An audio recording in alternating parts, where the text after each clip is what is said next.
गैसीय स्टेट हमारा चल रहा था बच्चों। उसमें हमने काइनेटिक थ्योरी ऑफ गैसेस देखा और Maxwell distribution of energy and speed देखा डिटेल में। उसी को आगे बढ़ाते हैं। अभी भी वही सब टॉपिक हमारा चल रहा है। जैसे कमरे में गैस था, गैस का मॉलिक्यूल था, तो सबसे पहले हमने ये देखा कि गैस का मॉलिक्यूल किस रूल को फॉलो करता है। वहाँ से हमारे पास पोस्टुलेट आया काइनेटिक थ्योरी ऑफ गैसेस का, जिसके बेसिस पे हमने निकाल कर लाया था पी बराबर NRT.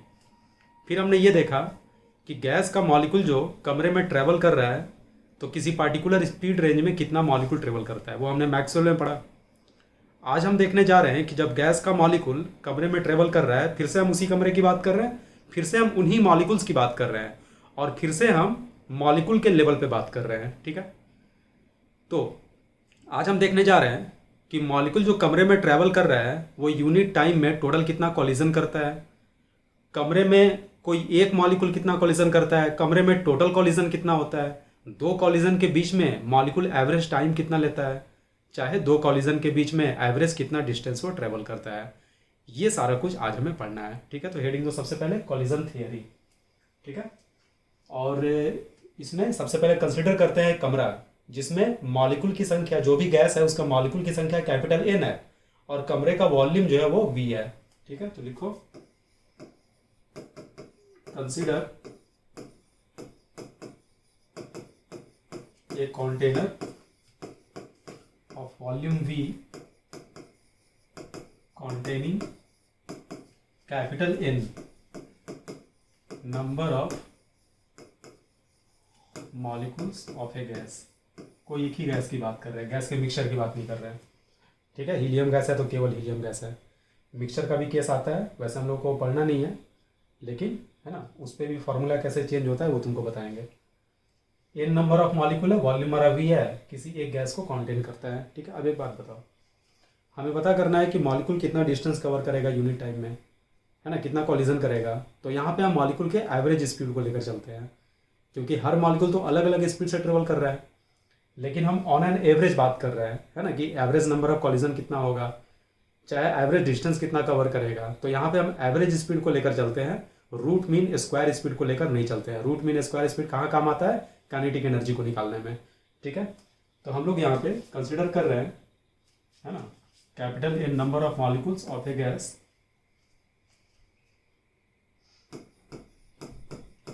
whose molecules are assumed to be traveling by speed u average। सही है बच्चों, यहाँ तक हो गया। ठीक है, अब देखो, अगर वॉल्यूम V में कैपिटल N नंबर मॉलिक्यूल है, तो पूरे कमरे में यूनिट वॉल्यूम में कितना मॉलिक्यूल होगा। हम लिख रहे हैं नंबर ऑफ मॉलिक्यूल्स पर यूनिट वॉल्यूम। इसे हम रिप्रेजेंट करते हैं एन स्टार के द्वारा। ये कितना हो जाएगा बच्चों, N बाई वी। कैसे, V वॉल्यूम में N मॉलिक्यूल, तो वन वॉल्यूम में कितना, तो यूनिट वॉल्यूम में कितना, N बाई वी हो जाएगा। V में N, तो वन में कितना, N by V. Per unit volume का मतलब क्या, यूनिट वॉल्यूम में मॉलिक्यूल हमें निकालना है। अब इससे फायदा क्या हुआ, अगर यूनिट वॉल्यूम में इतना मॉलिक्यूल आया, N स्टार आया, तो दो यूनिट वॉल्यूम में कितना मॉलिक्यूल होगा, तो दो गुना N स्टार। तीन यूनिट वॉल्यूम में तीन गुना N स्टार। चार यूनिट वॉल्यूम में चार गुना N स्टार। इस तरीके से हम N स्टार के टर्म में हमारा सारा फॉर्मूला आएगा। जब भी मर्जी होगी हम N स्टार को रिप्लेस कर देंगे N बाई वी से। ठीक है, चाहे P बाई के टी से भी रिप्लेस करते हैं, P by K T, pressure by Boltzmann constant into temperature. हम ये बाद में प्रूव करेंगे, अभी नहीं। फिलहाल यहाँ तक समझ गए, नंबर ऑफ मॉलिक्यूल्स पर यूनिट वॉल्यूम N स्टार बराबर N बाई वी। ध्यान से समझना इसको, केमिस्ट्री में इसे सवाल नहीं पूछता, लेकिन फिजिक्स में इसे जरूर सवाल पूछता है जेईई मेन में, है ना। 2020 में ही जनवरी वाले पेपर में भी और अभी सितंबर वाले पेपर में भी इसे सवाल पूछा है। तो उनमें से कुछ सवाल हम डिस्कस करेंगे और बाकी तुम लोग अपना ढूंढ ढूंढ कर करना, चाहे जो डीपीपी में जाएगा, क्वेश्चन पेपर में रहेगा, उसको तुम लोग सॉल्व करना। बहुत ही ज़्यादा इंपॉर्टेंट है, बहुत बहुत बहुत ही ज़्यादा इंपॉर्टेंट है। केमिस्ट्री के हिसाब से नहीं, फिजिक्स के हिसाब से। फिजिक्स में जरूर पूछता है, केमिस्ट्री में नहीं पूछता है। ठीक है, यानी जेईई के हिसाब से बहुत इंपॉर्टेंट है, और नीट में भी इससे छोटा मोटा सवाल पूछता है। ठीक है, अब देखो एक बात बताओ, मान लो मॉलिक्यूल गया किसी दूसरे मॉलिक्यूल से टकराया, तो जब एक मॉलिक्यूल किसी दूसरे मॉलिक्यूल से टकराएगा बच्चों, तो दोनों मॉलिक्यूल के बीच में क्लोजेस्ट डिस्टेंस कितना हो सकता है, आर ये हो गया, आर ये हो गया, यानी 2r हो सकता है। इस 2r को हम बोलते हैं कॉलिजन डायमीटर, कॉलिजन डायमीटर है ना। कॉलिजन डायमीटर को हम रिप्रेजेंट करते हैं सिग्मा से, और सिग्मा कितने के बराबर है, 2r के बराबर है। ठीक है, तो ये भी टर्म दिमाग में रखोगे। ठीक है, इतना पहले नोट करो।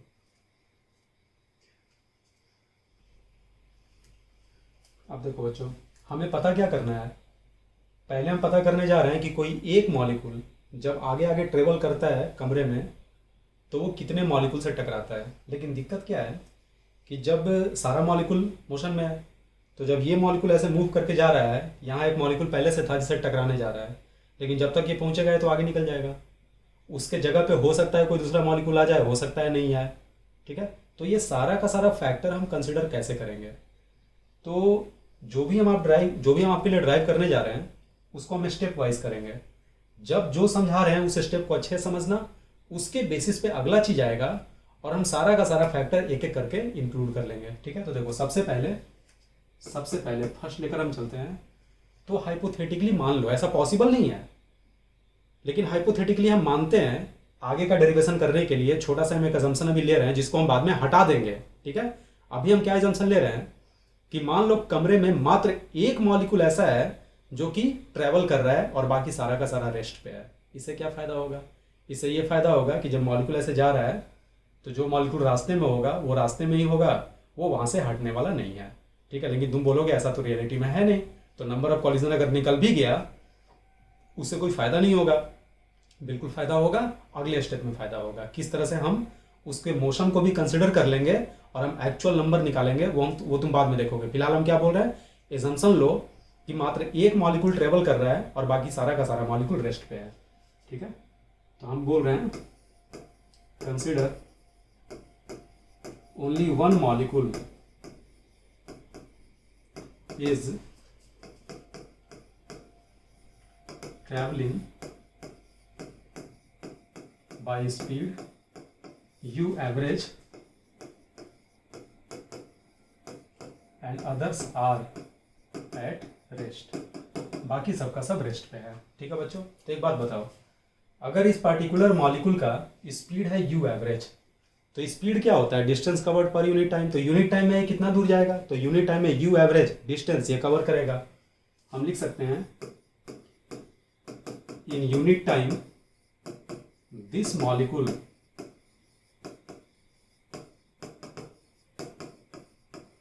will travel distance u average। ठीक है, अब देखो ये हमारा मॉलिक्यूल है।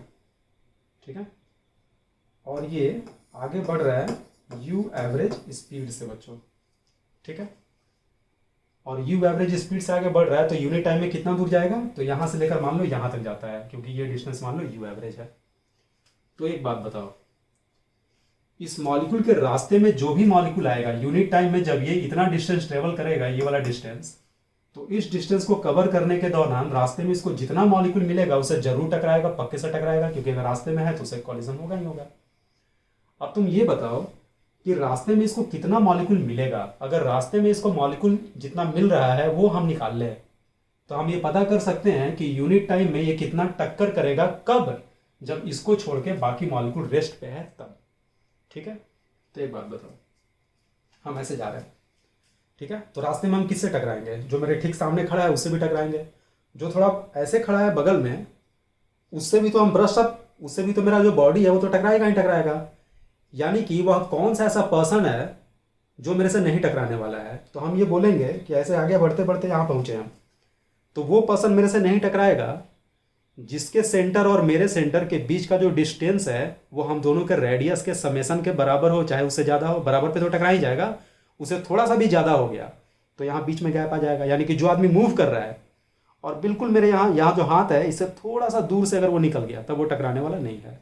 तो एक बात बताओ, इससे कौन सा मॉलिक्यूल है ना बिल्कुल ब्रशअप करके निकलेगा, तो तुम बोलोगे कि वह मॉलिक्यूल ब्रशअप करके निकलेगा जो कुछ इस प्रकार से रहेगा, जिसका रेडियस ऐसे रहेगा। जो यही मॉलिक्यूल यहाँ पे इमेजिन करो कि ऐसे है, तो जब ये आगे बढ़ेगा तो उसको टच करके निकल जाएगा। अगर उसे अंदर होगा तो जरूर टकराएगा, और अंदर होगा जरूर टकराएगा, और अंदर होगा जरूर टकराएगा, है ना। लेकिन मान लो इस बाउंड्री पे अगर है, इस बाउंड्री पे, ठीक है, तब ये टकराने वाला नहीं है। और इस बाउंड्री पर रहने का मतलब क्या हुआ कि दोनों मॉलिक्यूल के सेंटर के बीच का डिस्टेंस कितना होगा, तो सेंटर के बीच का डिस्टेंस जो होगा वो R/2R यानी कि सिग्मा के बराबर होगा, ऐसा हम कमेंट कर सकते हैं। ठीक है, अब बताओ अगर ये मॉलिक्यूल यहाँ रेस्ट पे है तो ये किससे किससे टकरा सकता है, इससे टकरा सकता है, चाहे यहाँ जो मॉलिक्यूल होगा वो भी टच में होगा, यहाँ जो होगा वो भी टच में होगा, यहाँ जो होगा वो भी टच में होगा। कहने का मतलब क्या हम ऐसा बोल सकते हैं कि इस गोले के अंदर जितना मॉलिक्यूल आएगा इन सबसे ये टकराएगा, और इस गोले का जो रेडियस है, ये बड़े वाले गोले का जो रेडियस है वो कितना है, सिग्मा के बराबर है, सिग्मा बराबर 2R। ठीक है, और जब ये मॉलिक्यूल आगे की ओर बढ़ेगा, जब ये मॉलिक्यूल आगे की ओर बढ़ेगा तो यही गोला जो है, ये जो पूरा का पूरा स्पेस है, आगे बढ़ाते जाओ और इस स्पेस के अंदर समझना, इस बड़े वाले स्पेस के अंदर हर वो मॉलिक्यूल जिसका सेंटर आ गया उससे ये पक्के से टकराएगा। यहां तक आ गया समझ में? ठीक है, क्योंकि सेंटर अगर इसे थोड़ा सा भी बाहर रहा तब वो टकराने वाला नहीं है, लेकिन इसके अंदर आ गया तो जरूर टकराएगा। ठीक है, तो देखो जब ये आगे बढ़ेगा तो ये स्पेस भी आगे बढ़ेगा, कहाँ तक, तो यूनिट टाइम में ये कहाँ तक जाने वाला है, यूनिट टाइम में है ना, ऐसे बढ़ता गया, मान लो यूनिट टाइम में इतना डिस्टेंस लिया। क्यों? क्योंकि ये डिस्टेंस मान लो है ना, ये जो डिस्टेंस है ये डिस्टेंस यू एवरेज के बराबर है, यहाँ से लेकर यहाँ तक और यहाँ से लेकर यहाँ तक। ठीक है, कहने का मतलब यूनिट टाइम में हमारा मॉलिक्यूल जब इतना दूर ट्रेवल करता है तो ये जो सिलेंडर बना, समझ रहे हो, ये एक सिलेंडर है क्योंकि इसका क्रॉस सेक्शन क्या है, सर्कुलर है। बोर्ड पे तुमको ऐसे दिख रहा है, रियलिटी में क्या है, एक ऐसे गोला है और वो गोला आगे बढ़ रहा है। तो जब वो गोला आगे बढ़ रहा है तो अपने सेंटर से 2R रेडियस का जो ये स्पेस है, जो ये क्रॉस सेक्शन है ना, जो ये सर्कल है, इस सर्कल के अंदर में उसको जो भी गोले का सेंटर मिलेगा उससे वो जरूर टकराएगा। तो देखो तो ये क्या बन रहा है, इतना बड़ा 2R रेडियस का इस तरह से पाइप समझो, ये पाइप ऐसे आगे बढ़ा। ठीक है, इस पाइप के अंदर में जिस मॉलिक्यूल का सेंटर आ गया उससे जरूर टकराएगा। लेकिन इस सिलेंडर में मॉलिक्यूल होगा कितना, तो अभी तुरंत हम बताए थे कि number of molecule per unit volume n star होता है। तो अगर हम इस सिलेंडर का वॉल्यूम निकाल लें तो उस वॉल्यूम को n स्टार से गुना कर देंगे तो टोटल नंबर ऑफ मॉलिक्यूल आ जाएगा। तो इस सिलेंडर का वॉल्यूम कितना है बच्चों, वॉल्यूम ऑफ सिलेंडर बराबर कितना लिखोगे, pi sigma square you average. Pi r square h होता है ना, सिलेंडर का वॉल्यूम क्या होता है, पाई आर स्क्वायर एच। तो आर रेडियस हमारा सिग्मा हो गया और एच जो है वो इसका लेंथ हो गया, है ना, यू एवरेज के बराबर, पाई सिग्मा स्क्वायर यू एवरेज। ये वॉल्यूम ऑफ सिलेंडर हो गया। ठीक है, अगर वॉल्यूम सिलेंडर का इतना है तो इस सिलेंडर में नंबर ऑफ मॉलिक्यूल कितना होगा, तो लिख रहे हैं हम लोग number of molecules present in this cylinder बराबर। ठीक है, तो यूनिट वॉल्यूम में कितना मॉलिक्यूल n स्टार, तो इतना वॉल्यूम में कितना होगा, तो हम लिखेंगे पाई sigma square you average into हो जाएगा n स्टार। ठीक है, यहां तक आ गया समझ बच्चों। रखने का तरीका क्या, सिग्मा हमारा 2R के बराबर हो गया, तो सिग्मा रेडियस, लेंथ कितना यू एवरेज, इसका वॉल्यूम निकाल लो तो पाई सिग्मा स्क्वायर यू एवरेज होगा और उसमें n स्टार से गुना कर दोगे तो फर्स्ट पार्ट का तुम्हारा आंसर आ जाएगा। फर्स्ट पार्ट क्या है, number of molecules made by one molecule. ध्यान से सुनना क्या बोल रहे हैं, number of collision not molecules. पहले पार्ट में क्या निकालना चाह रहे हैं, नंबर ऑफ कॉलिजन्स। ये मॉलिक्यूल आगे बढ़ा तो इतने सारे मॉलिक्यूल से ये टकराएगा क्योंकि ये सारा मॉलिक्यूल इसके अंदर है मौजूद है। कितने देर में, तो यूनिट टाइम में। तो हम ये बोल सकते हैं कि यूनिट टाइम में ये मॉलिक्यूल इतना सारा कॉलिजन करेगा, कब, जब इसको छोड़ के बाकी सारा का सारा मॉलिक्यूल रेस्ट पे रहेगा तब। यानी क्या निकल गया हमारा, ध्यान से सुनो, number of collisions made by one molecule in unit time when others are at rest. Repeat करो, क्या बोले, number of collisions made by one molecule in unit time, चाहे per unit time, when others are at rest. तो हम क्या लिखेंगे, number of collisions made by one molecule per unit time. ठीक है, कब, तो ब्रैकेट में लिख दे रहे हैं, when others are at rest बराबर कितना, तो इसके अंदर में जितना मॉलिक्यूल है सबसे टकराएगा। तो इसके अंदर मॉलिक्यूल कितना है, इसका वॉल्यूम इंटू n स्टार, इसका वॉल्यूम कितना है, pi sigma square you average, यानी कितना आ गया, ये सेम चीज, pi sigma square you average into आ गया बच्चों एन स्टार। ठीक है, यहाँ तक क्लियर हो गया, यहाँ तक समझ में आ गया। लेकिन पंगा क्या है, सारा मॉलिक्यूल रेस्ट पे नहीं है, सारा मॉलिक्यूल मूव कर रहा है। ठीक है, तो हमने ये निकाला क्यों, तो अभी तुरंत समझाते हैं। ठीक है, इतना पहले नोट करो। चलो आगे बढ़ते हैं बच्चों। 2 करके लिखो, but all molecules are in motion. सारा का सारा मॉलिक्यूल ट्रेवल कर रहा है। तो अब तो पंगा हो गया, हमने बोला था एक मॉलिक्यूल ट्रेवल कर रहा है, बाकी सब रेस्ट पे है, तो हमारा काम हो गया। हमारा फॉर्मूला आ गया number of collision per unit time का, pi sigma square you average into N star. दिक्कत क्या है, सारा मॉलिक्यूल ट्रेवल कर रहा है। ठीक है, तो एक काम करते हैं, हम एक चालाकी करते हैं। एक बात बताओ, वो फॉर्मूला कब निकला, जब हमारा मॉलिक्यूल जो है वो ट्रेवल करे, बाकी सारा रेस्ट में रहे थियोरेटिकली, तब तो वो फॉर्मूला वैलिड है। रियलिटी में सारा मॉलिक्यूल ट्रेवल कर रहा है। एक बात बताओ, अगर हम इस मॉलिक्यूल का वेलोसिटी नहीं लेके रिलेटिव वेलोसिटी ले ले बाकी मॉलिक्यूल्स के रेस्पेक्ट में, ध्यान से सुनना क्या बोल रहे हैं। ये मॉलिक्यूल किस स्पीड से ट्रेवल कर रहा है, यू एवरेज से, वेलोसिटी यू एवरेज बोल लो, है ना, किसी भी पार्टिकुलर डायरेक्शन में। तो बाकी मॉलिक्यूल को रेस्ट पे हमने किया था पिछले वाले में। अब हम क्या बोल रहे हैं कि मॉलिक्यूल को चलने दो, सारा मॉलिक्यूल ट्रेवल कर रहा है अपने नेचुरल मोशन से। ठीक है, ऑन एन एवरेज हम मान लिए यू एवरेज सबका स्पीड है। तो अगर हम इस मॉलिक्यूल का वेलोसिटी नहीं लेके बाकी मॉलिक्यूल के रेस्पेक्ट में रिलेटिव वेलोसिटी ले लें, तो रिलेटिव वेलोसिटी का क्या फंडा होता है, रिलेटिव वेलोसिटी का मतलब ये हुआ, जिस मॉलिक्यूल के रेस्पेक्ट में इसका वेलोसिटी ले रहे हो, तो जो भी वेलोसिटी आए, है ना, जो भी हमारा वेलोसिटी आता है वो ये मान कर आता है कि वो मॉलिक्यूल रेस्ट पे होगा। अगर उसके रिलेटिव हम इसकी बात कर रहे हैं तो ए के रिलेटिव बी का वेलोसिटी जो भी होगा, है ना, तो हम ये मान के चलते हैं कि ए रेस्ट पे है और बी जो भी वेलोसिटी से मूव कर रहा है वो उसका रिलेटिव वेलोसिटी हो जाता है।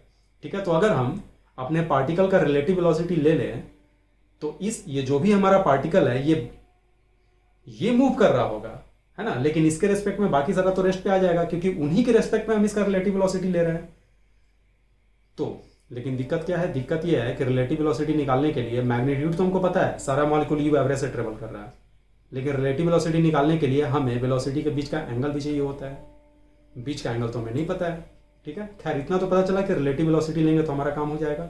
अब सुनो, एंगल के लिए हम क्या करते हैं, कमरे में कितना मॉलिक्यूल है, 10 मॉलिक्यूल, 20 मॉलिक्यूल, नहीं, तुम बोलोगे बहुत ज़्यादा मॉलिक्यूल है, 10 का पावर 20, 10 का पावर 30, ऐसे होगा मॉलिक्यूल, और सारा मॉलिक्यूल ट्रेवल कर रहा है।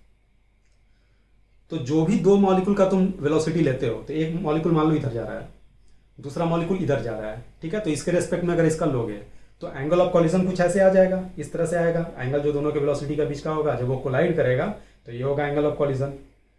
लेकिन इतना सारा मॉलिक्यूल है, इतना सारा मॉलिक्यूल है कि कॉलिजन का एंगल जो है, एंगल ऑफ कॉलिजन जो है वो तो बहुत ज़्यादा होगा, बहुत वेराइटी होगा उसमें। लेकिन ये वेराइटी कहाँ से कहाँ तक जा सकता है, 0 डिग्री सी से 180 डिग्री तक ही जा सकता है ना। कमरे में जितना भी कॉलिजन होगा, चाहे 2 वेलोसिटी के बीच में जो भी एंगल होगा, वो एंगल कहाँ से कहाँ तक वैरी करेगा, तो तुम बोलोगे 0 डिग्री से लेके 180 डिग्री तक वैरी करेगा। तो हम ये बोल सकते हैं कि इतना ज़्यादा कॉलिजन है तो हर एंगल इक्वली प्रोबेबल होगा, और अगर हर एंगल इक्वली प्रोबेबल होगा तो हम एवरेज एंगल ऑफ कॉलिजन भी ले सकते हैं। और 0 डिग्री 180 डिग्री का अगर तुम एवरेज लेते हो तो हम ये मान के चलेंगे कि 90 degree average angle of collision है, 0 degree plus 180 degree divided by 2 हो जाएगा, क्योंकि सारा एंगल इक्वली प्रोबेबल है। तो सारा एंगल जोड़ के टोटल नंबर ऑफ मॉलिक्यूल से डिवाइड करोगे तो वो 90 डिग्री के बराबर आ जाएगा। ठीक है, तो हम करते क्या है, दिमाग में रखो, याद कर लो अच्छे से, कि अपने मॉलिक्यूल का हम वेलोसिटी नहीं लेकर रिलेटिव वेलोसिटी ले लें तो वो वाला फॉर्मूला भी लग जाएगा इस पे, और साथ साथ हमारा सारा मॉलिक्यूल मोशन में भी आ जाएगा। ठीक है, पहली बात। दूसरी बात, रिलेटिव वेलोसिटी निकालने के लिए हमें एंगल नहीं पता, एंगल 0 से 180 के बीच में वैरी करेगा, तो 0 से लेकर 180 के बीच में वैरी करेगा, एंगल नहीं पता, तो हम एवरेज एंगल ऑफ कॉलिजन लेते हैं, और एवरेज एंगल ऑफ कॉलिजन कितना आ जाएगा, 90 डिग्री आ जाएगा। जिस प्रकार से हर मॉलिक्यूल का वेलोसिटी अलग अलग था, लेकिन फिर भी हम अपना काम यू एवरेज के सहारे चला रहे हैं, यू एवरेज से हमारा काम हो जा रहा है एवरेज स्पीड लेकर, उसी प्रकार से एवरेज एंगल ऑफ कॉलिजन लेकर भी हमारा काम हो जाएगा। ठीक है, तो इसको थोड़ा सा लैंग्वेज में हम लिखते हैं। If we consider relative velocity of given molecule का मतलब क्या, जिसका हम नंबर ऑफ कॉलिजन निकाल रहे हैं, गिवन मॉलिक्यूल है ना, then previous formula can be applied and all molecules will be in motion as well, सारा का सारा मॉलिक्यूल मोशन में भी आ जाएगा। ठीक है, तो हम क्या लिख सकते हैं बच्चों, नंबर ऑफ कॉलिजन्स पर unit time made by one molecule. ध्यान रहे अभी हम केवल एक मॉलिक्यूल की बात कर रहे हैं, वन मॉलिक्यूल है ना, और इसे हम रिप्रेजेंट करते हैं Z1 के द्वारा। याद रखना Z1 यही होता है। ठीक है, Z1 बराबर क्या आ जाएगा बच्चों, पाई सिग्मा स्क्वायर। लेकिन अब यू एवरेज जगह पे क्या लिखेंगे, यू रिलेटिव लिखेंगे और बाकी फॉर्मूला जस्ट का तस यहाँ पे आ जाएगा N स्टार। अगर हम यू रिलेटिव निकाल ले तो अपना काम हो जाएगा। हमने क्या बोला कि ये मॉलिक्यूल ऐसे जा रहा है और बाकी सारा मॉलिक्यूल अलग अलग एंगल पे है, लेकिन हम ये मान लेते हैं कि एवरेज एंगल ऑफ कॉलिजन पे सारा का सारा टकरा रहा है, तो दूसरा मॉलिक्यूल यहाँ पे होगा है ना, और एवरेज एंगल ऑफ कॉलिजन कितना आया, 90 डिग्री के बराबर। ठीक है, तो जैसे ही हम ऐसा काम करेंगे, अब ऐसा प्रतीत होगा कि ये मॉलिक्यूल हमारा रेस्ट पे है और ये मॉलिक्यूल इसके सेंटर की ओर ऐसे मूव कर रहा है। ठीक है, ये कितना था यू एवरेज, ये भी कितना था यू एवरेज, क्योंकि सारा मॉलिक्यूल यू एवरेज से ट्रेवल कर रहा है, तो ये जो रिजल्टेंट आएगा वो कितना आ जाएगा, √2 टाइम्स यू एवरेज आ जाएगा। यानी कि हमारा यू रिलेटिव जो है वो कितने के बराबर आ गया, √2 टाइम्स यू एवरेज के। कहने का मतलब, रटने का तरीका, जो हमारा पुराना फॉर्मूला था है ना, बिल्कुल वही फॉर्मूला लिखो, पाई sigma square you average into N star, आगे में बस क्या लगा दो, √2 है ना, तो नंबर ऑफ कॉलिजन आ जाएगा। ठीक है, made by one molecule unit time में, कब, जब सारा का सारा मॉलिक्यूल मोशन में है। तो ये तुम्हारा पहला इंपॉर्टेंट फॉर्मूला आया। दूसरा भी इंपॉर्टेंट था लेकिन वो न्यूमेरिकली किसी काम का नहीं था। ठीक है, पूछता यहाँ से है। रटने का तरीका, वॉल्यूम कितना था, पाई सिग्मा स्क्वायर, ठीक है, इंटू यू एवरेज सिलेंडर का, इंटू N स्टार कर दिए है, तो एक मॉलिक्यूल के द्वारा किया गया कॉलिजन आ गया जब बाकी सारा रेस्ट पे है। जब सब मूव करने लगा तो सेम फार्मूला, आगे में बस √2 लग गया। ठीक है, यहाँ तक हो गया काम। अब हम क्या करने वाले हैं, ये तो एक मॉलिक्यूल का है ना, हम पता करना चाह रहे हैं पूरे कमरे में यूनिट टाइम और यूनिट वॉल्यूम में टोटल कॉलिजन कितना हो रहा है। यूनिट टाइम और यूनिट वॉल्यूम में, क्यों यूनिट वॉल्यूम, क्योंकि कमरे का वॉल्यूम कुछ भी हो सकता है, दूसरा कमरा किसी और वॉल्यूम का हो सकता है। ठीक है, तो हम यूनिट टाइम यूनिट वॉल्यूम में टोटल नंबर ऑफ कॉलिजन निकालना चाह रहे हैं, टोटल नंबर, चाहे कोई किसी से भी टकरा रहा हो। ठीक है, तो इतना पहले नोट करो। चलो तीसरा लिखो बच्चों। तीसरा में क्या निकालना चाह रहे हैं, टोटल नंबर ऑफ कॉलिजन्स पर यूनिट टाइम और यूनिट वॉल्यूम। इसे हम दिखाते हैं Z11 के द्वारा। ठीक है, Z1 होता है एक मॉलिक्यूल के द्वारा किया गया कॉलिजन यूनिट टाइम में, Z11 होता है टोटल नंबर ऑफ कॉलिजन है ना, यूनिट टाइम में और यूनिट वॉल्यूम में। तो एक बात बताओ, यूनिट वॉल्यूम में कितना मॉलिक्यूल है टोटल, N स्टार है। एक मॉलिक्यूल कितना कॉलिजन कर रहा है, Z1, अभी तुरंत हमने निकाला था। यूनिट टाइम में एक मॉलिक्यूल कितना कॉलिजन किया, Z1, तो दो मॉलिक्यूल कितना करेगा, 2 गुना Z1। तीन मॉलिक्यूल कितना करेगा, 3 गुना Z1। तो यूनिट वॉल्यूम में कितना मॉलिक्यूल है, N स्टार, तो N स्टार मॉलिक्यूल कितना कॉलिजन करेगा, तो तुम बोलोगे Z1 गुना N स्टार। ठीक है, क्या बोले हम, यूनिट टाइम में एक मॉलिक्यूल Z1 कॉलिजन किया तो N स्टार मॉलिक्यूल कितना कॉलिजन करेगा, तो तुम बोलोगे Z1 गुना N स्टार। और यूनिट वॉल्यूम में कितना मॉलिक्यूल है, N स्टार मॉलिक्यूल ही है। तो अगर हम N स्टार मॉलिक्यूल के द्वारा किया गया टोटल कॉलिजन निकाल लें तो हमारा काम हो जाएगा। ठीक है, तो हम क्या लिखने वाले हैं, है ना, टोटल नंबर ऑफ कॉलिजन्स पर यूनिट टाइम पर यूनिट वॉल्यूम है ना, इज इक्वल टू, क्या बोले, तो यूनिट वॉल्यूम में फिर से समझना, यूनिट वॉल्यूम में कितना मॉलिक्यूल है बच्चों, N स्टार, तो N स्टार मॉलिक्यूल टोटल कितना कॉलिजन कर रहा है ये निकालना है। एक मॉलिक्यूल कितना कॉलिजन कर रहा है, Z1, तो N स्टार मॉलिक्यूल कितना करेगा, Z1 गुना N स्टार। ठीक है, ये फॉर्मूला है Z11 का, सही है क्या, तो सही नहीं है, थोड़ा सा यहाँ गड़बड़ है। ठीक है, ये होगा लेकिन यहाँ पे हाफ से गुना हो जाएगा। ठीक है, सोचो क्यों, है ना, कुछ देर का टाइम देते हैं, तुम सोचो क्यों। एक मॉलिक्यूल किया Z1 कॉलिजन तो N स्टार मॉलिक्यूल करेगा Z1 गुना N स्टार कॉलिजन, लेकिन हमारा एक्चुअल जो कॉलिजन आ रहा है वो Z1 गुना एन स्टार बटा हाफ ही आ रहा है। ऐसा क्यों हो रहा है, ऐसा क्यों हो रहा है? ठीक है, तो थोड़ा देर सोचो फिर हम बताते हैं।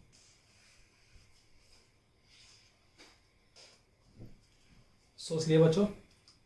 तो अब हम समझाते हैं तुम लोगों को, मैच कराना सही सोचा है गलत सोचा है। ठीक है, तो देखो पहले एक सिचुएशन लेते हैं तुमको समझाने के लिए। मान लो, पहले तो ये समझो हाफ होने का रीज़न थोड़ा सा बताते हैं। जैसे जब कोई भी एक कॉलिजन होता है ना बच्चों, तो तुम बोल रहे हो एक मॉलिक्यूल किया, ये एक मॉलिक्यूल किया Z1 कॉलिजन, Z1 मान लो 10 है, एक मॉलिक्यूल किया 10 कॉलिजन। ठीक है, एक मॉलिक्यूल किया 10 कॉलिजन। ठीक है, और 4 ही मॉलिक्यूल है, तो टोटल कॉलिजन कितना होगा? तुम बोलोगे 10 गुना 4 बराबर 40। चाहे 100 मॉलिक्यूल है तो तुम बोलोगे 100 गुना 10 बराबर 1000। ठीक है, तो यहाँ पे गड़बड़ क्या हो रहा है, एक ही कॉलिजन दो दो बार काउंट हो गया है। जब एक कॉलिजन किया किसी मॉलिक्यूल से, तो वो मॉलिक्यूल भी तो इससे कॉलिजन किया। तो इस पार्टिकुलर कॉलिजन, ये जो पार्टिकुलर कॉलिजन है ए और बी के बीच में, मान लो तो ए और बी आपस में कोलाइड किया, तो कॉलिजन तो एक ही हुआ, लेकिन तुम इसको दो बार काउंट कर लिए। ए 10 कॉलिजन किया उसमें भी काउंट कर लिए, और बी 10 कॉलिजन किया उसमें भी काउंट कर लिए। ठीक है, इसको समझाने के लिए एक प्रैक्टिकल एग्जाम्पल समझाते हैं।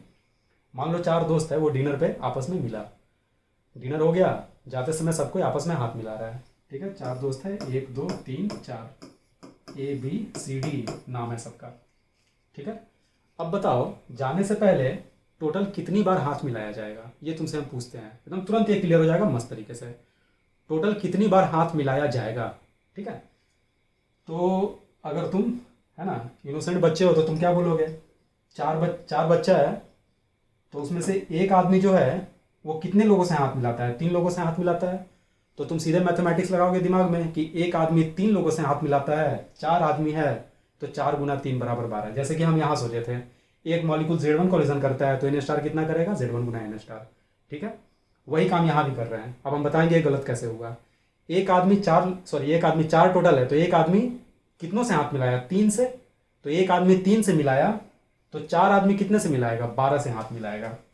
4 गुना 3 बराबर 12। हम क्या बोलना चाह रहे हैं? आंसर 12 नहीं आएगा, 12/2 आएगा, 6 आएगा। ये गलत है, ये सही है। ठीक है, हम क्यों ऐसा बोल रहे हैं?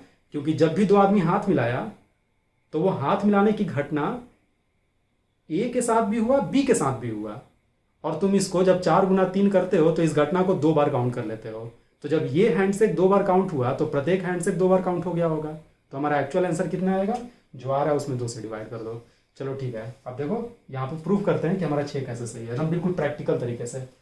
तो बताओ तो ए कितने लोगों से हाथ मिलाया? तो ए हाथ मिलाएगा बी से, सी से और डी से, यानी कितने लोगों से? 3 लोगों से। अब देखो, अब बी कितनों से हाथ मिलाएगा? ए का तो काम हो गया, तो बी को तुम बोलोगे कि ए से हाथ मिलाओ, तो बी बोलेगा क्यों मिलाए, उससे तुम हाथ मिला चुके हो ऑलरेडी। ए और बी के बीच में जब हाथ मिलाने की घटना घटी, तो ए भी बी से हाथ मिलाया, बी भी ए से हाथ मिलाया, तो बी अब दोबारा ऐसे हाथ नहीं मिलाएगा, वो अब सी और डी से हाथ मिलाएगा। तो बी एडिशनली और कितना हाथ मिलाया? मात्र 2 बार, तो हम लिखेंगे 3 गुना 2। ठीक है, क्योंकि बी जब ए से हाथ मिलाया था, तो वो घटना तो इसमें काउंट हो ही गया ना। ए का जो हम 3 लिखे थे, उसमें वो वाला तो काउंट हो ही गया 3। तो बी कितना हाथ मिलाएगा? सी और डी से, यानी 2। अब सी की बारी आई, तो सी किससे हाथ मिलाएगा? वो बोलेगा ए और बी से हाथ मिला चुके हैं, अब हमको डी से मिलाना है एक बार। अब डी की बारी आई, तो डी बोलेगा कि हमको हाथ मिलाने की कोई जरूरत नहीं है, सबका सब हमसे हाथ मिलाया, तो हम भी तो हाथ मिला लिए, है ना। 3 + 2 + 1, देखो तो कितना है? 6 आया क्या? तो एक तरीका ये होता है मैनुअली निकालना है एक एक करके, लेकिन बहुत ज़्यादा नंबर है तो इस तरीके से नहीं निकल पाते हैं, है ना, क्योंकि कैलकुलेशन बहुत ज़्यादा चला जाएगा। बचने के लिए क्या करते हैं हम? ये कितनों से हाथ मिलाया? 3 लोगों से। ठीक है, तो एक आदमी 3 से हाथ मिला रहा है, और टोटल 4 आदमी है, तो टोटल 12 से हाथ मिलाया जाएगा। लेकिन प्रत्येक हाथ मिलाने का घटना 2 आदमी के बीच में हो रहा है, यानी कि हर हाथ मिलाने का घटना 2 बार काउंट हो गया होगा। तो 12 को हम 2 से डिवाइड कर देंगे, 6 आ जाएगा। वही काम यहाँ की है। एक मॉलिक्यूल Z1 कॉलिजन किया, तो एन स्टार मॉलिक्यूल कितना करेगा? Z1 गुना एन स्टार। लेकिन प्रत्येक कॉलिजन 2 मॉलिक्यूल के बीच में हो रहा है। ठीक है, तो 2 मॉलिक्यूल के बीच में हो रहा है, तो उसको 2 बार थोड़ा ना हम काउंट करेंगे, एक ही बार काउंट करेंगे। लेकिन ऐसा करने से तो 2 बार काउंट हो गया, तो फिर हम हाफ से उसको गुना कर देंगे। क्लियर हो गया? इतना समझ में आ गया? ठीक है, तो ये पहला वाला ये लाइन नोट करो, फिर हम इसको मिटाएंगे, उसके बाद आगे बढ़ेंगे। नोट कर लिए बच्चों? अब देखो वैल्यू पुट किया जाए, तो हाफ इंटू Z1 का वैल्यू कितना आया था? पाई सिग्मा स्क्वायर, है ना, √2 U एवरेज। √2 आगे वैसे हमने लिखा था, लेकिन U रिलेटिव को लिखा था, इंटू एन स्टार, और बाहर में एक और एन स्टार है। तो क्या आ जाएगा टोटल? √2 से 2 √2 बार में कट गया, तो ये हो जाएगा 1/√2 pi sigma square you average into N star का स्क्वायर, ठीक है। ये होता है Z11 बराबर। अब यहीं पे एक और फार्मूला आता है इंपॉर्टेंट, जो तुमको यहीं पे हम रटा देते हैं। मान लो कि कमरे में एक गैस नहीं है, दो गैस है, मिक्सचर है गैस का, एक हीलियम हो गया, एक ऑक्सीजन हो गया। If it is a mixture of two gases, तो इससे सवाल जनरली पूछता नहीं है, ठीक है, फिर भी करा देते हैं कि अगर कहीं पूछेगा तो तुम सॉल्व कर लोगे, ठीक है। तो उतना डिटेल में नहीं जाएंगे, डायरेक्ट हम फार्मूला आपको रटवा रहे हैं। तो जब ये मिक्सचर होगा दो गैसेस का, तो ये जो टोटल नंबर ऑफ कॉलिजन होता है, टोटल नंबर ऑफ कॉलिजन्स पर यूनिट टाइम पर यूनिट वॉल्यूम को हम रिप्रेजेंट करते हैं Z12 के द्वारा, Z11 नहीं बल्कि Z12 के द्वारा, ठीक है। और फॉर्मूला में से बस ये 1/√2 को हटा दो, 1/√2 को हटा दोगे तो क्या बचेगा, पाई सिग्मा स्क्वायर, ठीक है। अब देखो जो यू एवरेज है, तो यू एवरेज अब क्या करें हम, अगर मान लो दो गैस है तो ऑक्सीजन का यू एवरेज जो होगा √8 RT/πm होगा। तो मोलर मास जिस गैस का निकाले उसका यूज़ होगा, लेकिन दूसरे गैस का जब निकालोगे √8 RT/πm तो वहाँ तो मास कुछ और आ जाएगा। तो हम किसका यहाँ पे इस्तेमाल करते हैं, ठीक है। तो यहाँ पे यू एवरेज का देखो वैल्यू पहले हम पुट कर देते हैं, क्या बताएं, 1/√2 सीधे हट जाएगा, बाकी फार्मूला में क्या क्या चेंज आएगा वो बता रहा है। यू एवरेज का वैल्यू पुट कर दो, तो यू एवरेज क्या होता है 8 RT/π, एम होता है। तो एम की जगह पे देखो हम क्या रख रहे हैं, एम की जगह पे हम रख रहे हैं यहाँ पे म्यू, ठीक है। ये म्यू क्या होता है, तो म्यू होता है रेड्यूस्ड मास। कैसे निकालते हैं रेड्यूस्ड मास, तो रेड्यूस्ड मास देखो ये होता है 1/μ बराबर 1/m1 प्लस 1/m2, ऐसे निकालते हैं, ठीक है। यानी कि यहाँ से अगर म्यू निकालोगे तो m1 m2 divided by m1 plus m2 आएगा। ये रट जाओ फिलहाल, है ना। इसे बोलते क्या है, रेड्यूस्ड मास। फिजिक्स में इस चीज़ को तुम पढ़ोगे बहुत सारे चैप्टर में, है ना, ग्रेविटेशन में आएगा, बहुत सारे चैप्टर में आएगा, तो वहाँ पे तुमको अच्छे से क्लियर हो जाएगा। केमिस्ट्री में पढ़ना नहीं है, और इसका सवाल भी फिजिक्स में ही पूछता है, इसलिए हम इसको बस यहाँ पे इंक्लूड कर दे रहे हैं, ठीक है। तो यहाँ पे हमने लिख दिया म्यू, अब √8 RT/πm म्यू हो गया इंटू ये वाला काम तो हो गया बच्चों, ठीक है। अब देखो ये सिग्मा तुम बोलोगे सिग्मा क्या ले, तो सिग्मा पहले क्या लेते थे 2R, लेकिन यहाँ तो अलग अलग गैस है, तो यहाँ पे सिग्मा को हम कर देते हैं सिग्मा 1 2, और सिग्मा 1 2 तुम गेस भी करोगे तो सही गेस करोगे, सिग्मा 1 2 बराबर होता है R1 प्लस R2। R1 हो गया पहले मॉलिक्यूल का रेडियस, R2 हो गया दूसरे मॉलिक्यूल का रेडियस, ठीक है। एन स्टार का स्क्वायर है, तो इसे हम क्या करते हैं, तो इसे हम बोल देंगे n⁻1 इंटू n⁻2, क्योंकि दो गैस अगर है तो पहला गैस का number of molecule per unit volume कुछ और होगा, दूसरे का number of molecule per unit volume कुछ और होगा, है ना। तो हम यहाँ पे लिख रहे हैं n⁻1 इंटू n⁻2। मान लो एक गैस A है तो n⁻A बराबर आ जाएगा number of molecule of A by total volume. दूसरे वाले का क्या होगा, है ना, लिख देते हैं इसको भी, n⁻1 बराबर n1 बाई टोटल वॉल्यूम और n⁻2 बराबर n2 बाई टोटल वॉल्यूम। तो इतना सारा लिख दिए, कंफ्यूज मत करना, डरना मत इससे। सेम वही फॉर्मूला है, सिग्मा जो है वो हो गया पहले था 2R, अब हो जाएगा R1 प्लस R2। R है ये, सिग्मा नहीं है, ये R है, ये सिग्मा है। यू एवरेज का सेम फार्मूला, बस मास जहाँ पे आता था वहाँ पे रेड्यूस्ड मास आ जाएगा, और रेड्यूस्ड मास क्या होता है m1 m2 by m1 plus m2, ठीक है। n* का स्क्वायर था यानी n* इंटू n* था, तो n⁻1 और n⁻2 कर दो, एक दे दो पहले गैस को, दूसरा वाला दूसरे गैस को। तो रटना इसको बहुत आसान है, हमको तो आराम से ऐसे ही देख कर ही रटा गया है। 1/√2 आएगा, हटा दो, पाई सिग्मा स्क्वायर, जहाँ सिग्मा बराबर R1 plus R2, you average ही रहेगा, लेकिन यू एवरेज कैसे निकालेंगे 8 RT/π इंटू रेड्यूस्ड मास, ठीक है। जहाँ भी मास है, जब भी मिक्सचर है, केवल यही नहीं, जब भी मिक्सचर आ जाए तो जहाँ जहाँ मास होता है वहाँ पे हम रेड्यूस्ड मास लिख देते हैं, ठीक है। लास्ट में n* का स्क्वायर है तो हम लिखेंगे n⁻1 इंटू n⁻2। n⁻1 पहले मॉलिक्यूल का number of molecule per unit volume हो गया, n⁻2 जो है वो दूसरे का हो गया, ठीक है। डन, यहाँ तक नोट कर लो। अब देखो number 4, mean free path lambda. Mean free path क्या होता है, दो कॉलिजन के बीच में हमारा मॉलिक्यूल जितना एवरेज डिस्टेंस कवर करता है। एवरेज क्यों बोल रहे हैं, क्योंकि हो सकता है कि पहला कॉलिजन जो किया तो वो कॉलिजन करने से पहले जो डिस्टेंस ट्रेवल किया, अगला कॉलिजन जो हुआ वो कम ही डिस्टेंस में हो गया, चाहे ज़्यादा डिस्टेंस में हुआ, तो हम एवरेज निकालते हैं, ठीक है। तो हम लिखेंगे average distance traveled by a molecule between collisions is called mean free path. ठीक है, कॉलिजन के बीच में जो एवरेज डिस्टेंस ट्रेवल करता है उसी को हम बोलते हैं मीन फ्री पाथ। तो एक बात बताओ, इसको हम Z1 से रिलेट करके इसको डिराइव कर देंगे। एक बात बताओ, इन यूनिट टाइम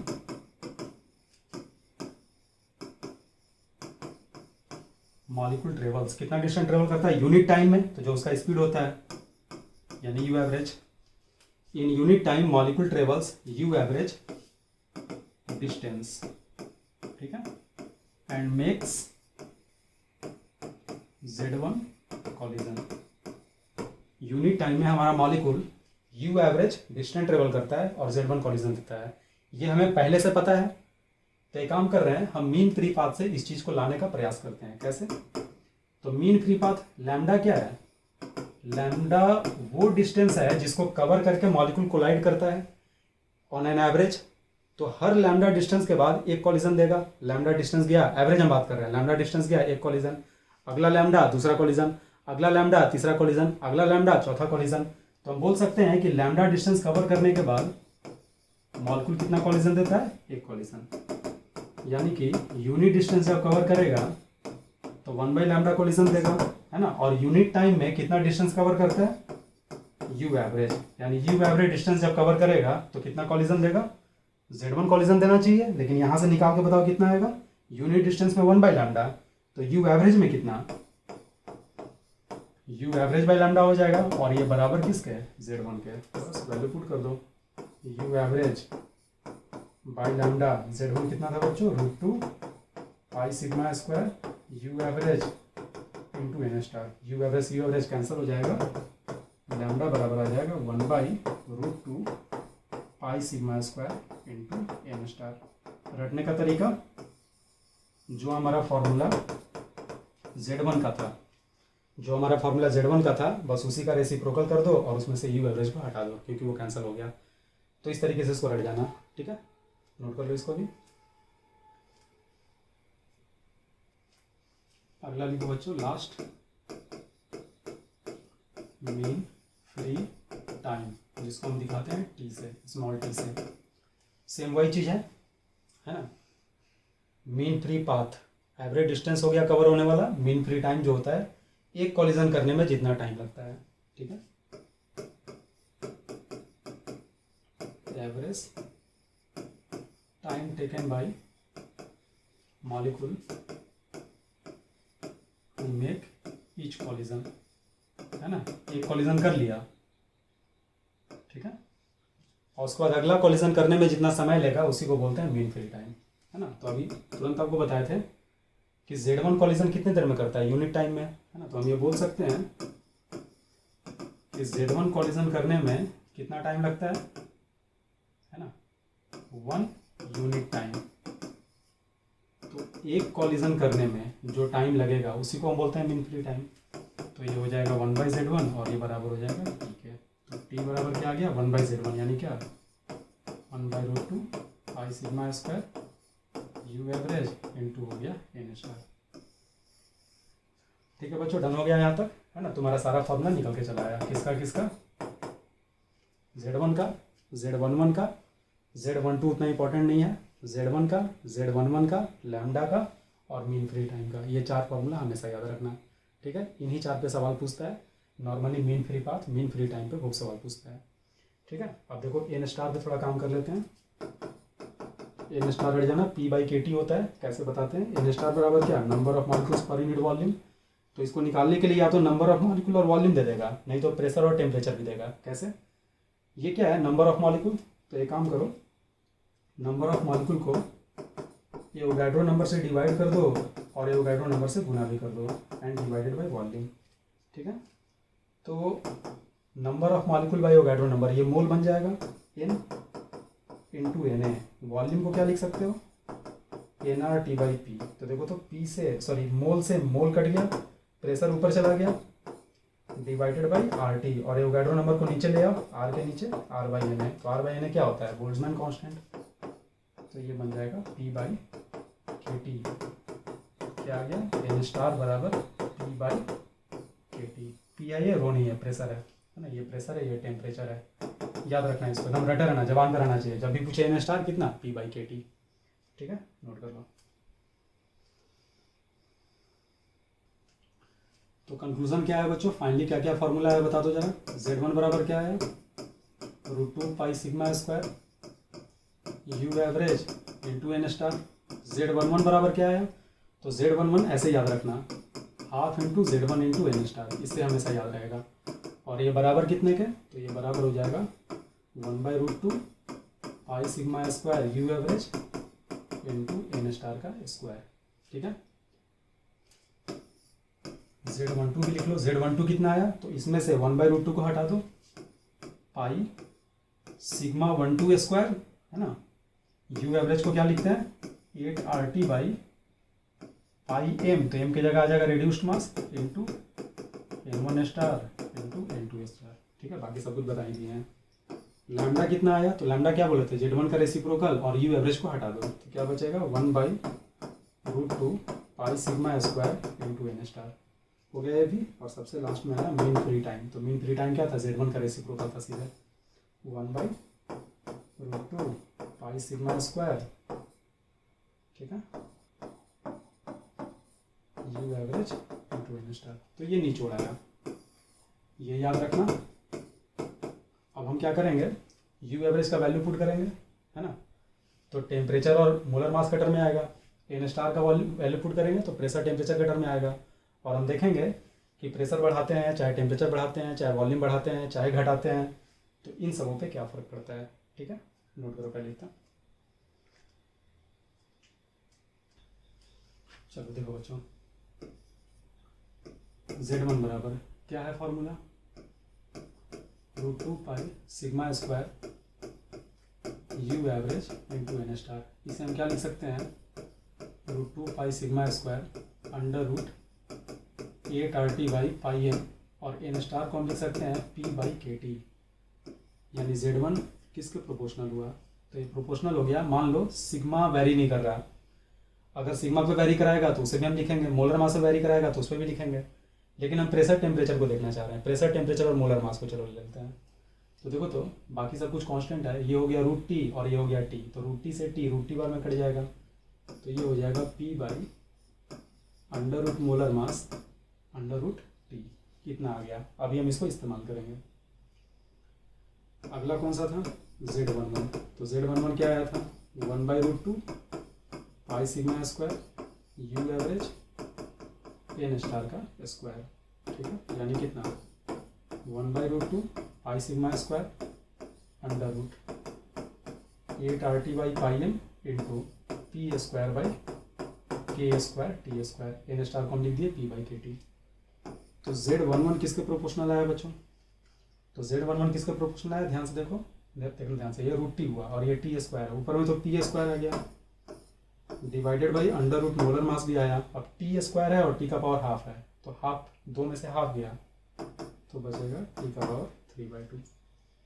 अगला क्या था, लैम्डा, लैम्डा क्या था 1/√2 pi sigma square into N star, है ना, यू एवरेज कैंसिल हो गया, तो ये हो जाएगा 1/√2 pi sigma square, N star को क्या लिखोगे P by K T, P by K T, तो हमारा लैम्डा प्रोपोर्शनल आ गया किसके, टेम्परेचर बाई प्रेशर के, है ना, ये मोलर मास पे डिपेंड नहीं करेगा।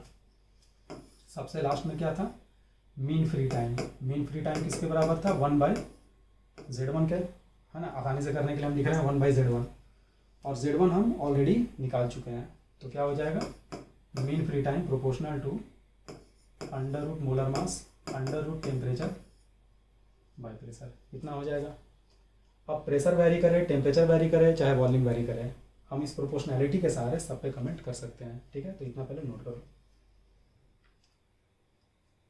चलो देखो बच्चों, अब हम करेंगे क्या, प्रेशर वॉल्यूम टेम्परेचर इन तीनों में से कमरे में किसी एक चीज़ को कांस्टेंट करेंगे, कोई एक चीज़ हमेशा कांस्टेंट रखेगा। तो हम लेकर चल रहे हैं केस 1, केस 1 में हम बोल रहे हैं गैस सेम है यानी मोलर मास सेम है, और हम बोल रहे हैं इफ टेम्परेचर इज कांस्टेंट। मान लो टेम्परेचर कांस्टेंट है, तो टेम्परेचर कांस्टेंट है तो प्रेशर वॉल्यूम में चेंज आएगा, तो प्रेशर वॉल्यूम के इन्वर्सली प्रोपोर्शनल होता है टेम्परेचर कांस्टेंट रहने पे। टेम्परेचर जब कांस्टेंट है तो प्रेशर वॉल्यूम के इन्वर्सली प्रोपोर्शनल होगा। तो यहाँ पे अगर बोल दे इफ प्रेशर इंक्रीजेस, ठीक है, चाहे बोल दे इफ वॉल्यूम डिक्रीजेस, तो वॉल्यूम को चेंज कराएगा ना, तो वॉल्यूम से सीधे प्रेशर में चले जाना। वॉल्यूम बढ़ेगा तो प्रेशर घटेगा, वॉल्यूम घटेगा तो प्रेशर बढ़ेगा। और एक बार प्रेशर पे तुम कमेंट कर लिए तो देखो सारा इक्वेशन प्रेशर के टर्म में है। टेम्परेचर तो कांस्टेंट है तो टी तो कांस्टेंट हो गया, मोलर मास भी कांस्टेंट, तो temperature constant molar mass constant, और प्रेशर बढ़ रहा है, प्रेशर बढ़ रहा है तो प्रेशर बढ़ेगा, देन Z1 भी क्या होगा, Z1 बढ़ेगा। Z11 क्या होगा बच्चों, ये भी बढ़ेगा, और Z11 जो है वो तेजी से बढ़ेगा क्योंकि Z1 है P के प्रोपोर्शनल, Z11 है P स्क्वायर के प्रोपोर्शनल, तो और तेजी से बढ़ेगा। लैम्डा पे क्या फर्क पड़ेगा, तो लैम्डा P के इन्वर्सली प्रोपोर्शनल है, टेम्परेचर कांस्टेंट है, तो हम बोलेंगे लैम्डा जो है वो घटेगा, ठीक है। और मीन फ्री टाइम क्या होगा, तो ये भी प्रेशर के इन्वर्सली प्रोपोर्शनल है, तो मीन फ्री टाइम भी क्या होगा, वो भी हमारा घट जाएगा, ठीक है, हो गया ये। अगर मान लो आपको बोलता है इफ वॉल्यूम इंक्रीजेस, तो हम देखेंगे वॉल्यूम बढ़ेगा तो प्रेशर क्या होगा, प्रेशर घटेगा, और अगर प्रेशर घटेगा तो क्या होगा, देन है ना, अगर प्रेशर घटेगा तो Z1 घटेगा, है ना, Z11 भी क्या होगा, घटेगा। लैम्डा क्या होगा, प्रेशर घटेगा तो लैम्डा हमारा बढ़ेगा, और ये भी क्या होगा, ये भी हमारा बढ़ेगा, ठीक है, नोट कर लो। चलो केस 2 लिखो बच्चों। इफ प्रेशर इज कांस्टेंट, तो प्रेशर कांस्टेंट रहने का मतलब हुआ कि वॉल्यूम होगा टेम्परेचर के प्रोपोर्शनल, तो टेम्परेचर अगर चेंज होगा तब तो हम डायरेक्ट कमेंट कर देंगे। वॉल्यूम बढ़ेगा तो उससे तुरंत टेम्परेचर पे चले आना, वॉल्यूम बढ़ेगा तो टेम्परेचर बढ़ेगा, वॉल्यूम घटेगा तो टेम्परेचर घटेगा। तो हम केस ले रहे हैं इफ टेम्परेचर इंक्रीजेस, तो टेम्परेचर बढ़ेगा तो देखो क्या होगा, Z1 घटेगा, Z11 भी घटेगा, लैम्डा बढ़ेगा, और मीन फ्री टाइम भी बढ़ेगा क्योंकि टेम्परेचर ऊपर है, टेम्परेचर नीचे है, टेम्परेचर नीचे है, तो लिख दे रहे हैं Z1 घटेगा, Z11 घटेगा, लैम्डा बढ़ेगा, और मीन फ्री टाइम भी बढ़ेगा। हो गया बच्चों। केस 3 यही कर देते हैं। केस 3 इफ पहला में टेम्परेचर कांस्टेंट था, इसमें प्रेशर कांस्टेंट है, अब ले रहे हैं इफ वॉल्यूम इज कांस्टेंट।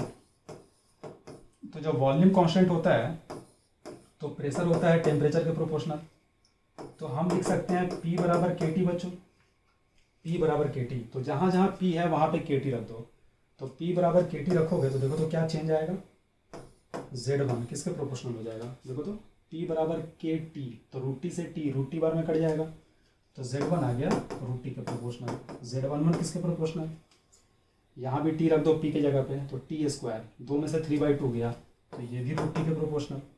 अब यहाँ देखो P और P की जगह T रखोगे, T से T कट जाएगा, है ना, तो लैम्डा जो है वो कांस्टेंट हो जाएगा क्योंकि प्रेशर है टेम्परेचर के प्रोपोर्शनल, तो जितना गुना से प्रेशर चेंज करेगा उतना गुना से टेम्परेचर चेंज करेगा, तो रेशियो पे कोई फर्क नहीं पड़ेगा, तो ये कांस्टेंट हो गया।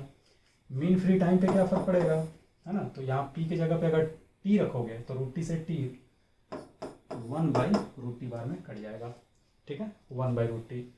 तो अगर अब इसमें क्या पूछेगा, इफ टेम्परेचर इंक्रीजेस, चाहे क्या बोलेगा, प्रेशर इंक्रीजेस, तो प्रेशर ही बढ़ाया तो भी टेम्परेचर पे चले आना, तो प्रेशर बढ़े चाहे टेम्परेचर बढ़े, ध्यान से देखो क्या होगा, Z1 बढ़ेगा, Z11 बढ़ेगा, लैम्डा पे कोई फर्क नहीं पड़ेगा, लैम्डा रिमेन्स कांस्टेंट, और मीन फ्री टाइम क्या होगा, मीन फ्री टाइम टेम्परेचर के इनवर्सली प्रोपोर्शनल, तो ये घट जाएगा। आ गया समझ में, नोट कर लो। चलो केस 4 लिखो। इफ मोलर मास इंक्रीजेस, बाकी किसी चीज़ पर कोई फर्क नहीं पड़ रहा, गैस का मोलर मास, O2 को हटा के CO2 की बात कर रहे हैं, तो मोलर मास बढ़ेगा तो देखो Z1 क्या होगा, घटेगा, है ना, नंबर ऑफ कॉलिजन घटेगा एक मॉलिक्यूल का, टोटल नंबर ऑफ कॉलिजन भी घटेगा। लैम्डा क्या होगा, लैम्डा, इसमें मोलर मास का कोई टर्म नहीं है, तो मीन फ्री पाथ जो है चाहे कोई भी गैस हो वो कांस्टेंट रहेगा। दो कॉलिजन के बीच में एवरेज डिस्टेंस सारा गैस सेम ट्रेवल करेगा, लेकिन मीन फ्री टाइम पे क्या फर्क पड़ेगा, तो मोलर मास बढ़ेगा तो मीन फ्री टाइम भी बढ़ जाएगा। हो गया, नोट कर लो। चलो कुछ सवाल देखा जाए बच्चों।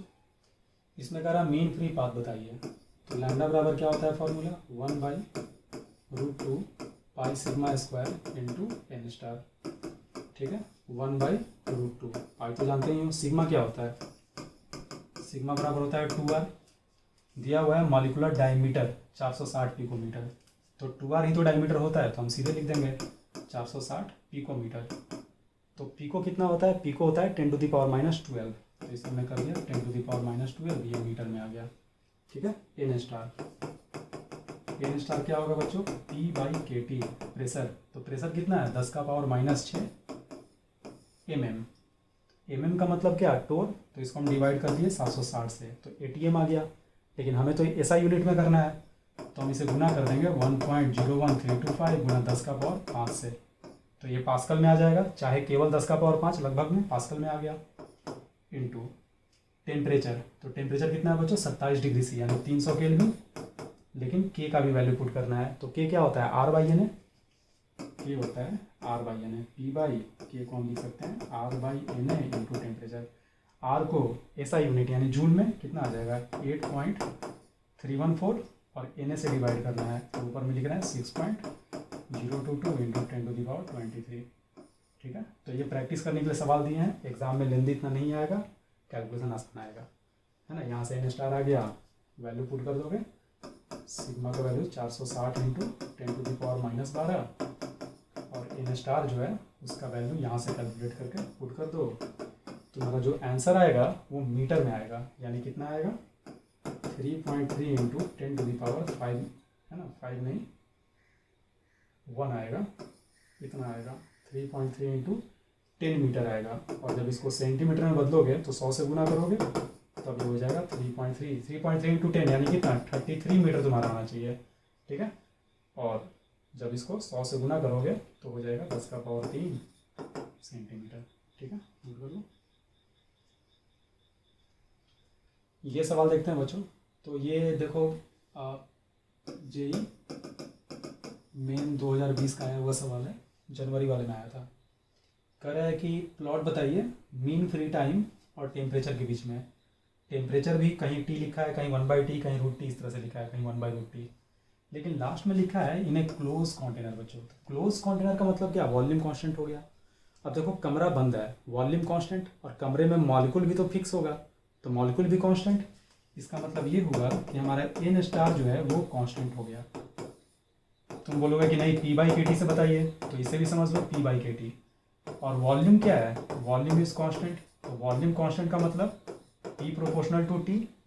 तो T जितना गुना से चेंज होगा, प्रेशर भी उतना ही गुना से। चाहे P का वैल्यू kT यहाँ पे रख दो, T से T कट जाएगा, तो ये क्या आ गया, ये कांस्टेंट आ गया। ठीक है, ऐसे भी समझ सकते हो, PV बराबर nRT, P/T बराबर nR/V, और वॉल्यूम कांस्टेंट है तो nR/V कांस्टेंट, यानी P/T कांस्टेंट। खैर इतना नहीं सोचते हैं, शुरू में इतना बता रहे हैं, बाद में तुम्हारे दिमाग में बैठ जाएगा। कमरे का अगर वॉल्यूम कांस्टेंट है और गैस का मॉलिक्यूल, गैस टूट नहीं रहा, डिकम्पोज नहीं कर रहा, जस का तस है, तो एन स्टार हमारा कांस्टेंट होगा। चलो मीन फ्री टाइम का फॉर्मूला क्या होता है, T बराबर 1/Z1 था, यानी क्या 1/√2 pi sigma square into you average into N star. ठीक है, तो T बराबर, अब देखो ये सब तो कांस्टेंट ही हो गया, एन स्टार भी कांस्टेंट हो गया, बचा क्या, यू एवरेज। तो ये सारा कांस्टेंट जो है उसको मान लो हम के लिख देते हैं। तो यू एवरेज को क्या लिखोगे, अंडर रूट, नीचे में है, तो हम लिख रहे हैं 8RT/πm। ठीक है, अब देखो यहाँ भी टेम्परेचर छोड़ के बाकी सब कांस्टेंट, तो सबको मिला दो, इधर के डैश कर दो, और ये बच गया 1/√T। बस बता दो कौन सा ग्राफ आएगा। ठीक है, 1/√T। ये होगा नहीं, ये होगा नहीं, या तो ये होगा या तो ये होगा। तो ये T वर्सेज √T अगर करोगे तो y बराबर k/x, तो हाइपरबोला आना चाहिए, हाइपरबोला ऐसे होता है, तो ये तो होगा नहीं। चौथा देखो mean free time versus 1/√T, तो 1/√T की जगह पे x रखना है, तो देखो तो क्या आ रहा है इक्वेशन, y बराबर k/x इंटू x। तो देखो तो ये स्ट्रेट लाइन का इक्वेशन है, तो हमारा ऑप्शन हो जाएगा ऑप्शन नंबर 4। नोट कर लो। चलो ये सवाल देखो बच्चों, ये भी सेम जनवरी में पूछा था जेई मेन में। ठीक है, ये 2020 में ही। इसमें क्या बोल रहा है, दो गैस है, आर्गन, एटॉमिक रेडियस दे दिया, एटॉमिक वेट दे दिया, और जेनन है। ठीक है, सेम नंबर डेंसिटी, यानी एन स्टार दोनों का सेम है, सेम टेम्परेचर, कह रहा है कि रेशियो बताइए उनके मीन फ्री टाइम का। तो mean free time argon by mean free time, है ना, जेनॉन बोल रहा है, ये आपसे पूछ रहा है। तो मीन फ्री टाइम क्या होता है, 1/Z1 आर्गन का, 1/Z1 जेनॉन का। तो आसान सवाल है, तुम लोग खुद से भी कर सकते हो। ऐसे हो जाएगा Z1 बराबर, Z1 क्या होता है, pi sigma square, pi sigma इसका जेनॉन का स्क्वायर इंटू √2 भी होता है, वैसे √2 कट जाएगा, into you average into N star divided by same चीज़। देखो हम सीधे सीधे काट रहे हैं, उतना मेहनत नहीं करते हैं हम लोग। √2 पाई कट गया। सिग्मा क्या होता है, 2r, तो 2r/2r करोगे, 2 से 2 कट जाएगा, रेडियस का रेशियो आएगा। तो रेडियस जेनॉन का कितना है, 0.1 नैनोमीटर, और इसका रेडियस कितना है आर्गन का, 0.07। इसका स्क्वायर हो गया इंटू, अब यहाँ देख यू एवरेज बराबर क्या, √8RT/πm। टेम्परेचर सेम है तो बस मोलर मास बचा, तो यू एवरेज मोलर मास के इनवर्सली प्रोपोर्शनल। तो इसे हम लिख सकते हैं √ ऊपर में कौन था, ऊपर में था हमारा जेनन, तो जेनन का मोलर मास नीचे आएगा, समझना इसको, जेनन ऊपर में है और यू एवरेज मोलर मास के इनवर्सली प्रोपोर्शनल, तो मोलर मास जेनन का नीचे आएगा। जेनन का मोलर मास कितना, 140, और आर्गन का कितना, 40 के बराबर। ठीक है, इसको आप सॉल्व करोगे तो आ जाएगा 1.09। ठीक है, पहले गलत लिख दिए थे, एक्चुअल आंसर 1.09 है। ठीक है, नोट कर लो। चलो देखो बच्चों, अगला सवाल देखते हैं। ये सवाल भी आपका जेईई 2020 का ही है, सितंबर में जो पेपर हुआ उसमें पूछा है। ठीक है, क्या बोल रहा है कि एक आइडियल गैस है, गर्म कर रहा है, अगर इसका टेम्परेचर राइज करता है तो इनमें से कौन सा ट्रू है। देखो बच्चों, एक यहाँ पे बात तुमको बताते हैं जिसमें बहुत सारा बच्चा गलती करता है। होता क्या है, थियरी तुम देखोगे, टेम्परेचर राइज किया है, उसको पकड़ोगे और उसके बेसिस पे तुम सॉल्व करोगे। ध्यान देना, हम केस किसी के राइज करने का नहीं लिए थे, हम केस कांस्टेंट रखने का लिए थे, कि temperature constant, volume constant, pressure constant. क्या कुछ भी इसमें मेंशन किया है, नहीं मेंशन किया है। तो जब कुछ भी मेंशन नहीं करेगा तो हमेशा क्लोज कंटेनर मान के चलना है ना, एकदम बहुत इंपॉर्टेंट है, लिख लो इसको अच्छे से। इफ नथिंग इज मेंशन, अगर कुछ मेंशन नहीं किया है तो आप क्लोज कंटेनर मानोगे, और क्लोज कंटेनर अगर मान रहे हो, है ना, तो उसमें भी वॉल्यूम को कांस्टेंट लेकर चलोगे, प्रेशर कांस्टेंट नहीं, वॉल्यूम कांस्टेंट। ठीक है, तो अगर वॉल्यूम कांस्टेंट रहेगा तो अभी हम बताए थे कि जब भी वॉल्यूम कांस्टेंट होता है हमारा एन स्टार कांस्टेंट हो जाता है। यानी रट लो, अगर कुछ नहीं दिया हुआ है तो हमारा एन स्टार कांस्टेंट होगा। ठीक है, अब तुम लिख दोगे एन स्टार बराबर P/kT और टेम्परेचर को वेरी करा दोगे, आप बोलोगे सर आ गया, तो हम बोलेंगे गलत हो गया। क्यों, क्योंकि प्रेशर भी तो चेंज करेगा, टेम्परेचर तुम बढ़ा रहे हो तो प्रेशर भी तो बढ़ सकता है, चाहे अगर वॉल्यूम कांस्टेंट रहेगा तो प्रेशर बढ़ेगा, प्रेशर कांस्टेंट रहेगा तो वॉल्यूम चेंज होगा। कुछ मेंशन नहीं किया है तो हम वॉल्यूम को कांस्टेंट मानेंगे, वॉल्यूम कांस्टेंट मानेंगे तो प्रेशर भी वेरी कर रहा है, और तुम केवल टेम्परेचर पे आंसर कर रहे हो, तो तुम्हारा गलत होगा ही होगा। ठीक है, तो जब भी ऐसा सवाल है जहाँ कुछ मेंशन नहीं करे कि कांस्टेंट क्या है, वॉल्यूम को कांस्टेंट मान लेना। वॉल्यूम कांस्टेंट यानी एन स्टार हमारा कांस्टेंट होगा। आगे देखो, 4 ऑप्शन में से कोई एक ट्रू है, बोल रहा है इनमें से कौन सा ट्रू है, और ये हमारा ऑप्शन है। ठीक है, और जो ऑप्शन यहाँ पे दिया है अल्टरनेटिव, उसमें मीन फ्री पाथ पे कमेंट किया है, डिक्रीज कर रहा है, mean collision time, mean free path, mean collision time, यानी लैम्डा और टी पे। तो लैम्डा बराबर क्या होता है, 1/√2 pi sigma square N star, और एन स्टार कॉन्स्टेंट है तो ये पूरा का पूरा हो जाएगा कॉन्स्टेंट। ठीक है, एन स्टार को P/kT हम नहीं लिखेंगे, है ना, क्योंकि टेम्परेचर भी चेंज होगा, प्रेशर भी चेंज होगा, कुछ अगर मेंशन नहीं किया है तो वॉल्यूम कांस्टेंट है। ठीक है, मीन फ्री टाइम, इसके पहले भी हम ये काम किए थे, है ना। Mean free time, mean free time में क्या होगा बच्चों, तो मीन फ्री टाइम बराबर क्या होता है, 1/Z1, यानी 1/√2 pi sigma square you average into N star. तो सब कुछ तो कांस्टेंट हो गया, बचा केवल यू एवरेज, यानी प्रोपोर्शनल किसके, यू एवरेज, सीधे प्रोपोर्शनल लिख रहे हैं। यू एवरेज क्या होता है, √8RT/πm, अंडर रूट नीचे में आ गया 8RT और ऊपर में आ गया πm। तो देखो, तो टेम्परेचर अगर बढ़ेगा, टेम्परेचर राइज कर रहा है, टेम्परेचर बढ़ेगा तो टी क्या होगा, if temperature increases mean free time decreases. कौन सा ऑप्शन होगा, mean collision time decreases, B option होगा। Mean free path remains unchange, B and C. कौन सा आंसर आएगा, हमारा करेक्ट अल्टरनेटिव नंबर 4 हो जाएगा। ठीक है, नोट कर लो। तो बच्चों आज के लिए इतना ही। आइडियल गैस वाला पार्ट हमारा पूरी तरह से कंप्लीट हो गया। अगले क्लास में हम लोग रियल गैस शुरू करेंगे। ठीक है, तो मिलते हैं अगले क्लास में।